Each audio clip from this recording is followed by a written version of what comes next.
Jai Hind, dear student of class 6th. Students, today we are going to start our chapter 5th. The first unit today we will cover, that is a different kind of school.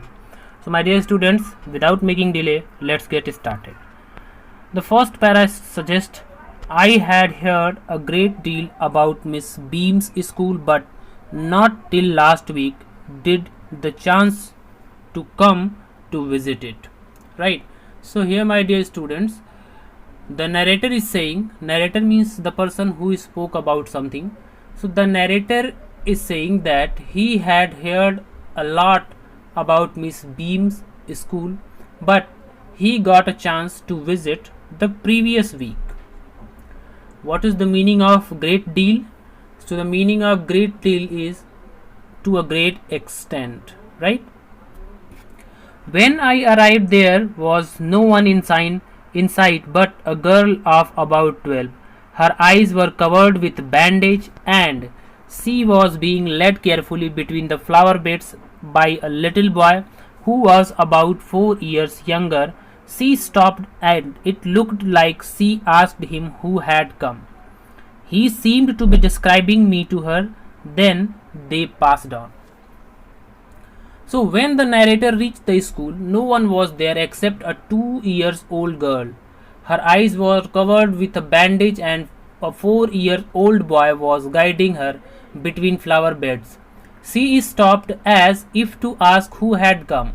It seemed that he explained the visitor's detail to her. Then they passed on. Miss Beam was all that I had expected, middle-aged, full of authority, yet kindly and understanding. Her hair was beginning to turn grey, and she had the kind of plump figure that is likely to be comfortable to a homesick child. I asked her some questions about her teaching methods, which I had heard were simple. So meaning of kindly is friendly, and plumps mean pleasantly fat. As per the narrator's expectations, Miss Beam was middle-aged, dominating, yet friendly and understanding. Her hair was turning grey. She was fat, and probably that was trying to make a homesick child feel at ease. The author questioned her about the simple methods she used for teaching. No more than is needed to help them to learn how to do things. Simple spelling, adding, subtracting, multiplying, and writing. The rest is done by reading to them and interesting tasks during which they have to sit still and keep their hands quiet. There are practically no other lessons. Her reply was that in her school they taught simply by helping them to learn simple spellings, adding, subtracting, multiplying, and writing skills. The rest of the learning was done by reading of them and conducting interesting tasks during which they were supposed to sit silently without moving, except there were actually no other lessons. The real aim of this school is not too much to teach thought as to teach thoughtfulness, kindness to others, and being responsible citizen. Look out of the window a minute, will you? I went to the window, which overlooked a large garden and playground at the back. What do you see? Miss Beam asked. So here further she added, the actual aim of this school was to teach thoughtfulness to the students, to make them sensible, kind, and concerned towards others, and went awaken them to their duties. Then she asked me to look out of the window, and the narrator went to the window, which overlooked a large garden and a playground at the back. So, what do you see? Miss Beam asked. Narrator explained what all he was able to see. Right. So here I see some very beautiful grounds, I said, and a lot of jolly children. It pains me thou to see that they are not all so healthy and active looking. When I came in, I saw one poor little girl being led about. She has some trouble with her eyes. Now I can see two more with the same difficulty. And there's a girl with a crutch watching the others at play. She seems to be a hopeless cripple. The narrator explained what all he was able to see was beautiful grounds, many children, those were happy. He was sad to notice some children who were not very healthy and active. After coming in, he noticed a girl who had trouble with her eyes. Then he observed two more with the same kind of disabilities. He also noticed a girl with a crutch who was watching the other children at play. Perhaps she was lame. Miss Beam laughed. Oh no, she said, she is not really lame. This is only her lame day. The others are not blind either. It is only their blind day. I must have looked very surprised, for she laughed again.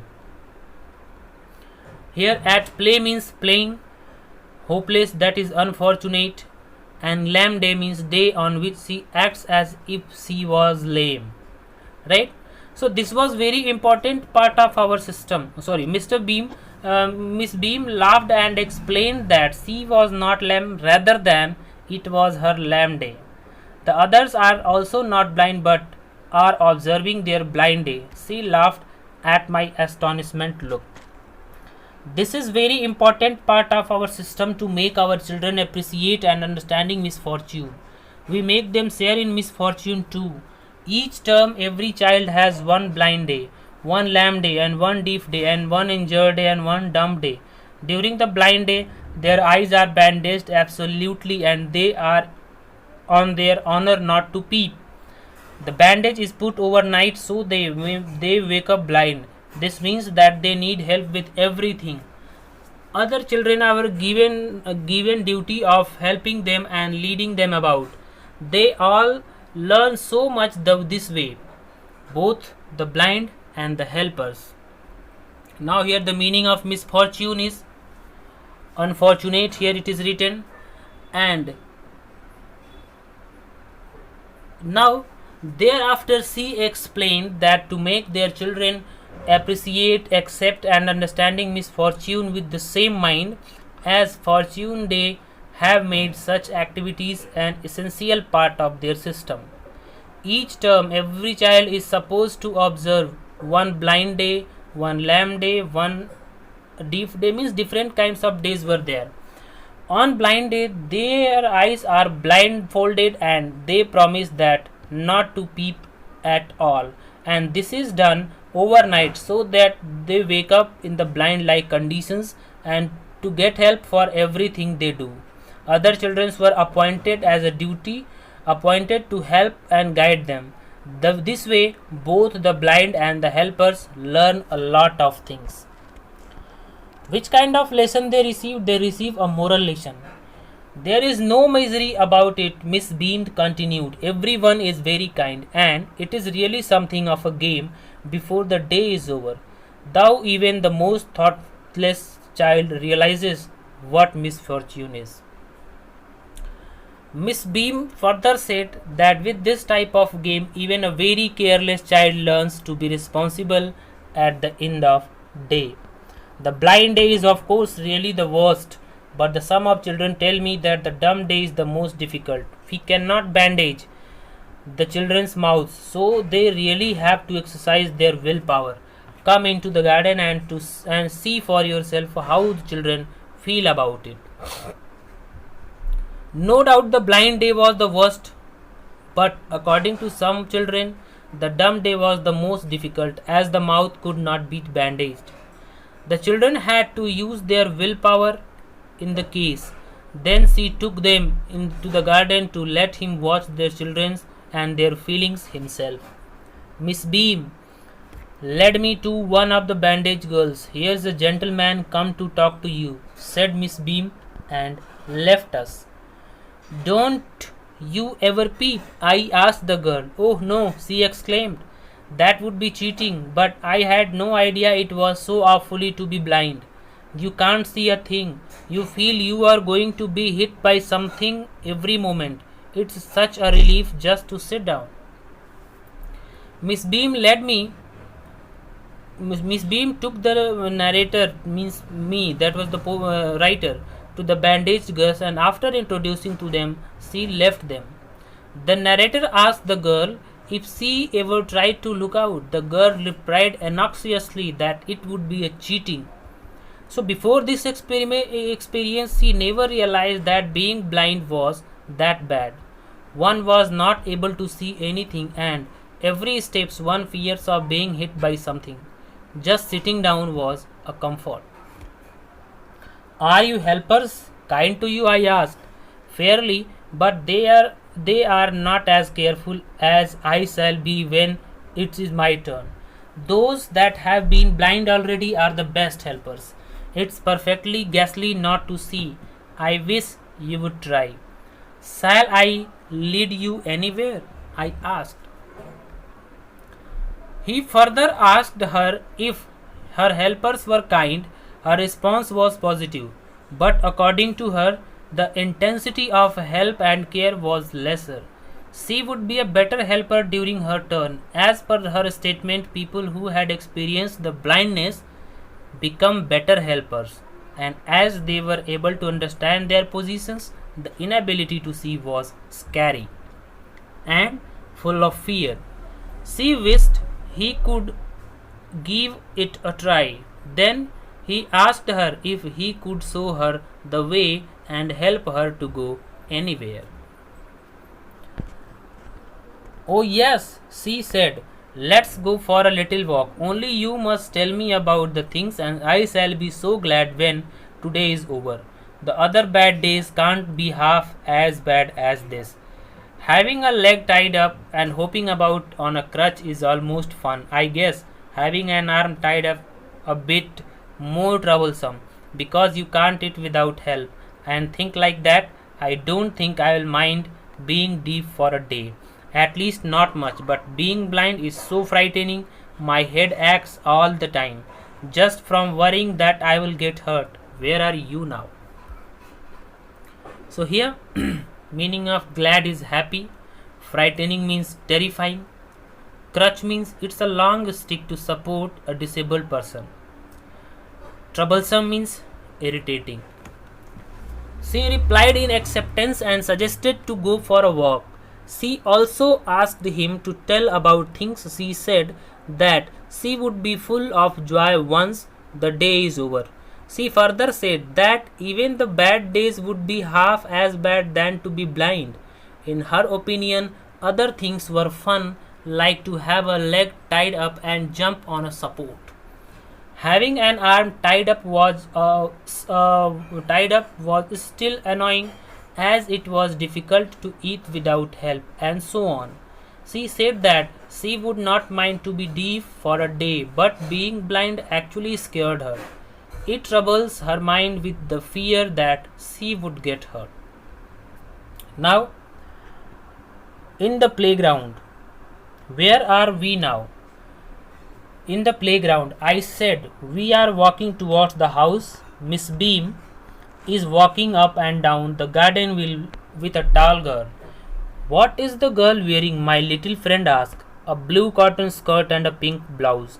I think it is Millie. She said. What color is her hair? Very light, I said. Yes, that's Millie. She is the head girl. There is an old man tying up roses, I said. Yes, that's Peter. He is the gardener. He is 100 of years old. And here comes a girl with curly red hair. She's on crutches. That's Anita, she said. That's Anita, she said. And so walked on. And so we walked on. Right? So here the narrator told her that they were in the playground and were walking towards the house. Miss Beam was walking up and down the garden with a tall girl. The tall girl caught the narrator and asked what dress the tall girl was wearing. So he explained to her the details of the dress, a blue cotton skirt, a pink blouse. He further inquired the color of her hair, and knowing the light color of hair, she guessed her to be Millie, the head girl. The narrator told her that an old man was tying up roses. She responded that he was Peter, 100 years old gardener. Then, with another kind of conclusion, another kind of suggestions, she told that another girl who is walking, that is Anita. The narrator realized that he became more thoughtful and sensitive towards the issues of disability and did not want to leave the place. But he had to go. Miss Beam proudly said that the system of the school was so special and unique that the visitors also feel so. Now, and so we walked on. And so we walked on. Gradually, I discovered I was 10 times more thoughtful than ever. I could be also realized. I could be also realized if I had to describe people and things to someone else, it made them more interesting to me. When I finally had to leave, I told Miss Beam that I was sorry to go. I was sorry to go. Ah, she replied, then there is something in my system after all. The narrator told her that the playground and she told was Anita. The narrator realized that he became more thoughtful and sensitive towards the issues of disability and did not want to leave the place. But he had to go. Miss Beam proudly said that the system of the school was so special and unique that the visitor also feel so. That means it was this is lesson is being described a different kind of school, as the title suggests, that this school does not only provide the education, that provide the education with morality, education with kindness, education with something else that needs the society, right? So first of all, the story has been cleared, and I think all the points you are getting, what the narrator wants, what the writer wants to convey a message to you. I think you are very well cleared here, because what the moral was in this chapter, the moral was that we have to understand the feelings, we have to understand the problems, what deaf, what a lame person, what a disabled person feels. We cannot we don't need to make fun over them. We have to help them all that we can, right? So my dear student, that was the lesson, that was the full explanation of the lesson. The lesson has been finished, so we have to leave. Tomorrow we will cover the second unit of this same chapter, that will be a poem. Up to the time, my dear student, thank you, have a nice day, Jai Hind.